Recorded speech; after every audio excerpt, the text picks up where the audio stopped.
Hi guys, welcome to our second podcast. Ang title ng podcast na ito ay Observe Silence. Guys, sa tingin niyo bakit di pa ako nagkakajowa? A lot of things. Di ko abot? I think there's a lot of reasons na di niya dapat malaman. Pero isa pa yung baliw siya. Para siyang gago minsan. Tapos basher lagi. Tapos hindi mo siya maayos kasi baliw siya. And hindi nagsasalita siya pero hindi ka rin nagsasalita siya pero di siya rinig. Baliw nga. Tapos ayun, yeah. Kaya hindi siya magka-boyfriend kasi yes, you get me, you feel me, type shit.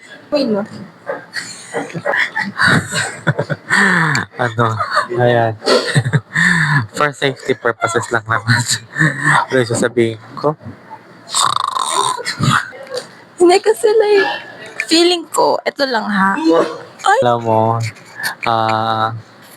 baka ang love na ginagawa muna natin ngayon is service. Oh. Service. Parang sa volleyball. Parang sa school Hindi, ba? volleyball. Service.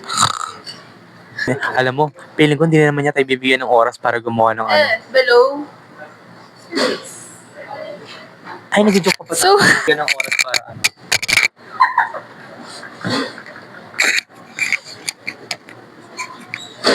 Dahil katulad mo, ako rin ay napago. ako kasi, ito, i-expose ko na yung prayers ko sa inyong lahat.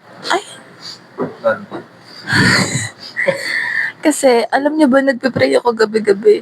Kapag nagkakaroon ako ng katok or something like that, ang prayer ko is, Lord, kapag siya na yung makakasama ko pang habang buhay, let it stay. Tapos kinabukasan nawawala. Yun na yung like big physical sign ko na hindi talaga para sa akin ang gusto ko currently. So, alam mo yun, shout out kay Lord kasi yeah, I don't think ayun din, very busy rin ako with like extracurricular dito sa eskwelahan. Ayun, but I think right now, I don't think love is for me. Because I'm busy with like everything else. And I'm grateful for my friends, the community I belong to. Uy, parang vision mission yun. Yeah, pero if ever... So yeah, ayun. Ayaw sumali ni Dog kasi masaya buhay relasyon niya. So, Ngayon, tayo mo lang. hintayin mo lang Pain ka namin. Alam mo, susumpahin natin yan. Ang ganda actually. Although gusto ko na nag-improve si in terms of speaking. Pero sana hindi siya nakakatawa. Hindi po siya nakakatawa. Yeah. Nag-worsen. Sorry po. Parang nag-worsen siya. Although feeling ko pag kinausap naman namin, baka mag-lesson. Although feeling ko rin may hidwaan na yung ilan ba kayong girls? Saan? Sa atin? Sa friend group natin? Hindi, sa section. Sa section, I think. 20... Basta ganon. Parang nahahati lang yung girls sa dalawang group talaga. Yung sa atin, tsaka yung sa atin. So, yun. Sana ma-close yung gap na yun.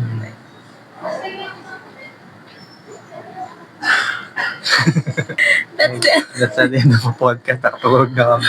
Ang wish ko sa Goretti is even after... Ang wish ko sa Goretti ay kahit graduated na kami, like mga kolehiyo na kami, is andun pa rin yung bond. Katulad nung Goretti last year, parang parang nag-aano pa rin sila ngayon. Gusto ko ganun ka-tightly close ang bond namin. Kahit hindi kami araw-araw mag-usap, mag-keep. Andito na pala si Kylie Jenner. Kahit di kami araw-araw nagkikita, nag-uusap, nag-interact, ano pa rin yung spark. Ayun. Pero nakikita ko rin na na walang ba't di ko nakita before to, na nag-work sila. Sabi ko sa kanya, nandito kami sa pagbasa kanina, di ba? Sabi siya, pag di mo inayos, makakarinig ka sa akin. Yun. Tapos, pero I'm trying to be parang kiniklear ko yung bad blood ko sa kanya last year to see him in a new perspective. Kasi yung ginawa niya sa akin kahapon, Late na nga siya bumoto. late na nga.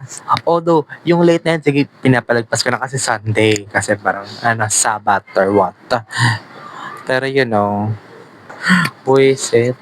Yes. Okay, so my organization is the Blue and Gold.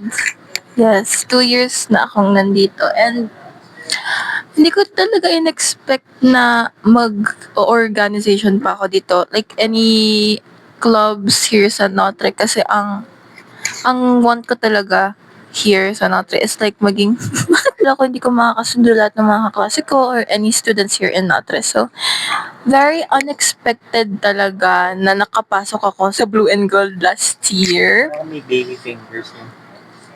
Oo. Tapos ngayon naman, ang dami kong bagong friends. Mga dalawa. Mga isa, ganun. From Blue and Gold. And so far naman, I feel so... Welcome. Ano?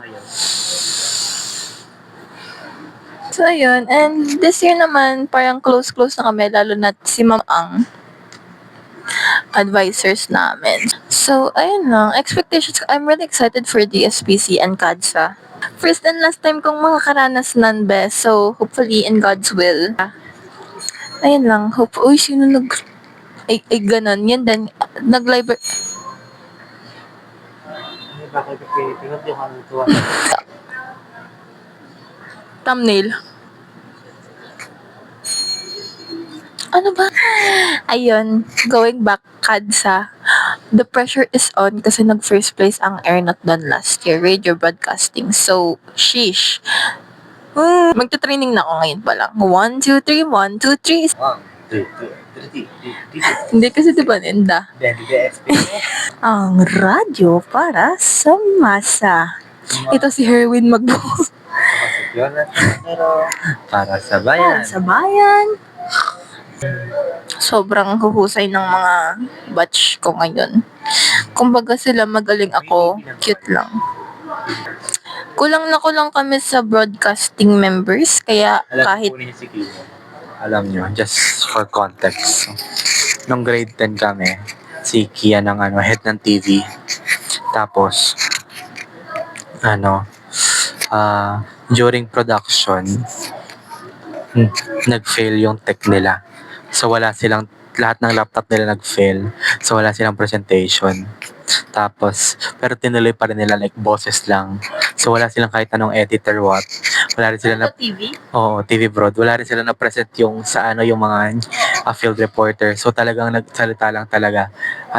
Audio lang ng field reporter. Tapos, si Kian lang, tsaka yung partner niya. Tapos alam mo, kahit ganun kapalpak yung nangyari sa kanila, nag-third place siya, best anchor. So, alam mo, sabi ko, amuhan sila lifetime ko na sabihin, tukulin niyo si Kian. Ang judge namin nun si Bam. Alegre. Pero ganun siya kagaling. And I'm always gonna be so proud of that. Guys, Bye-bye. Alis na po si Dog. say goodbye to the vlog. Bye-bye. Bye guys. Naantok na ako. Mag-podcast tayo. Okay guys, we're gonna end it here because, yeah, may long test kami sa religion tomorrow. May quiz kami sa CPAR. Gusto mo mambulabog ng grade 11?